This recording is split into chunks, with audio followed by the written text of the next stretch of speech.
Futuristic. What up? Welcome to Vlad TV. How you doing?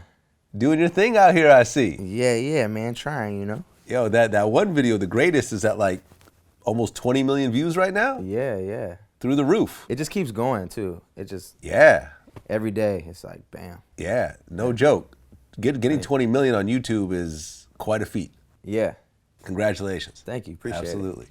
Oh, yeah. So let's start at the beginning. You grew up in Arizona. Yeah, for the most part. I moved there my sophomore year of high school. Okay. But yeah, the growing-up life, yeah. Right, 'cause I guess you were, from Illinois. Bloomington, Yeah, Illinois, and then you went yeah. to AZ. Arizona and so forth. Oh, yeah. You're one of 9 kids. One of eight. One yeah. of 8 kids. Yeah. I was close. Hella siblings. Okay. Same parents or different parents? All over the place. All over the I place. have, everybody's half besides one. I have one full brother and everybody else is half. Is everybody mixed or no? I have 2 full black brothers, then me. I have 1 full white brother, and then yeah, everybody else is mixed. Cool. Yeah, Cool. It's crazy. So, growing up mixed, you've had some issues Yeah. from the white side of your family. Yeah, I mean, yeah, it was always a weird dynamic. I forget who I was talking to about it, but yes, it was mad weird because, so I had like my great grandma who was like my best friend eventually, but when I was born, she would babysit me and she would never tell anybody that I was her grandson because she didn't want anybody to know she had a black grandson. So like, and it's understandable. Like she was 97 when she passed. She was born in 1913. Right. So it's just like the time is just mad different. And then, I mean, I didn't know that growing up. I didn't know any of that stuff until she dropped the N-bomb one time by me. Like, yeah, she dropped the N-bomb talking about like the people that moved in across the street, and she was like, can't believe these whatever moved in. And I was just like, looked at her like, whoa. And immediately after she said it, like she just covered her mouth. And then that's when I kind of figured everything out. I guess my mom had told her, like, if you ever say that word around Zach, you'll never see him again. So when she said it, like I was older at the time, but when she said it, she just like started bawling and told me that story.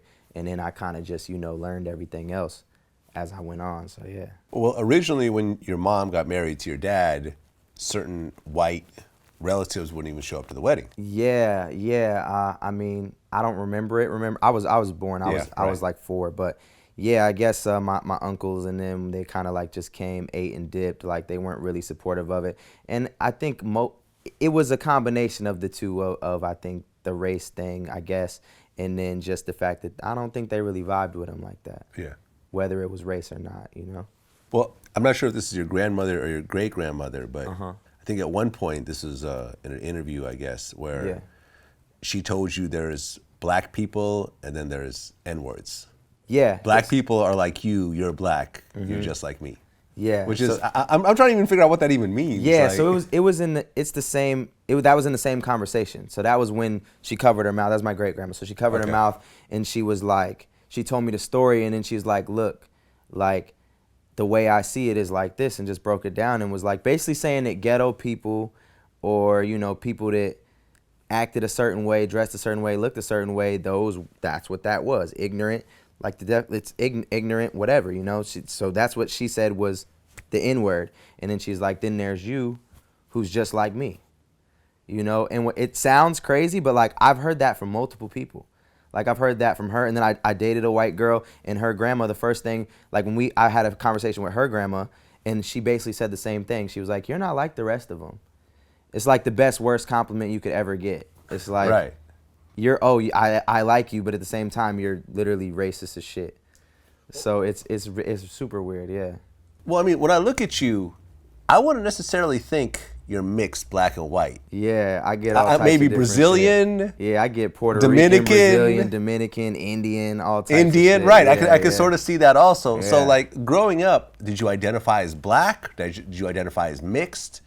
Or what? It was always weird. I never realized how weird it was till I grew up. But it was always like, yeah, like in class, like when you took the ISAT test, I don't know if that's what they call them out here, but it's like, the bubble test or whatever. It was like they had Hispanic, black, white, or other. So I would just fill in black and white. My teacher's like, no, you don't do that. You and can I'm only like, fill how? one. Yeah, you can only do one. How do you not? So there was all sorts of little things that like I said, I just never really understood it till I grew up. And it was weird because I moved a couple times and I never even really heard the N-word like used in a positive way until I moved to this place called Danville, and people was like, "Oh, what's up, my nigga?" This, that, and the other thing. So it was like, it was weird because I got in fights in elementary school over kids calling me that, and then I get a little older, and then people are like calling me that like I'm their homie, and it's just like, yeah, it was weird. These were black kids calling you that? Yeah. Okay. Yeah. So it was Well, weird. so you got expelled from school for beating up a white kid for calling you the N-word? I didn't get expelled for that, but yeah, I got suspended for that. Suspended. Yeah. Okay. How hard was it? You know what I mean? Because you're moving around from place to place. Yeah. You're still kind of figuring out your identity. Yeah. You have a white mother. And is your father around? Yeah. Me and my dad are super cool. Okay, cool, so you have a father figure telling you the black side, your mother telling you the white side. Yeah. It didn't seem like that big of a deal for real while it was all happening, but it's just kind of when you look back and like really think about some of the shit that went on, it seems a lot bigger than it was. Like I pretty much only had, I don't want to say only had, but I was around my white family a lot more than I was around my black family. So, because my dad was adopted, so he didn't even know his mom or anybody until we found her way later, you know? Okay. So, yeah, I pretty much was just always, I had all white friends for the most part. I was around my white family, didn't think nothing of it, whatever. And then there was just certain things like I had black friends that lived across the street from me, probably like 5th, 6th grade, but they weren't allowed to come in the house. But then my white friends could. And I don't know if that's a race thing. I think it's just like, it was ghetto across the street, but our house was really nice. And it was just like they weren't allowed in. But I didn't know, it never put like, say, oh, that's why. I don't think it was a race thing necessarily. It was just like, I don't know, I guess maybe like stereotyping that. But I never thought about it like that. I was like, oh, they live in a shitty place. My mom thinks that they might, or even my dad, like, oh no, they might come in and steal some shit. I don't know. So you had mostly white friends. Yeah. Did the black kids start to accept you at one point or no? Or Yeah, were they like, I was this never, guy is... I was never not accepted. No, I was never like, I was always a super popular kid. I was cool with everybody, white, Mexican, black, whatever. Like it was never, yeah, oh, I can only hang out with white people or anything like that. I was always popular and cool with everybody. Gotcha.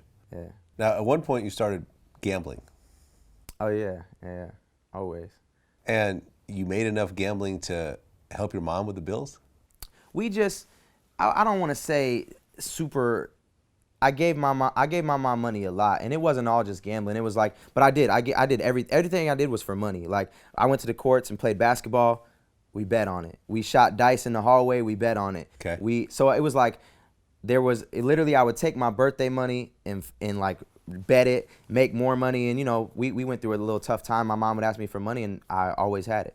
Okay. You know, she never really asked me how or what it was, and if she did, I was like, oh yeah, it's birthday money. I never spent it, whatever. But I was always gambling. Like I think in like 7th, 8th grade, I had over $1,000. Like it doesn't seem like a lot, but for a 7th grader to have over $1,000 or 8th grader, it's kind of like, you know, yeah. I felt like I had a ton of money, you know. So I had a little shoebox, and like I said, we shot dice, played video games, played ball. Yeah. Right, because you were flipping sneakers at one point? Oh, yeah, and then I was flipping sneakers in high school, too, yeah. Okay. I DJ'd for my dad in the summer, and it was like he did this car auction thing, and I'd get like $500 a day to do the auction.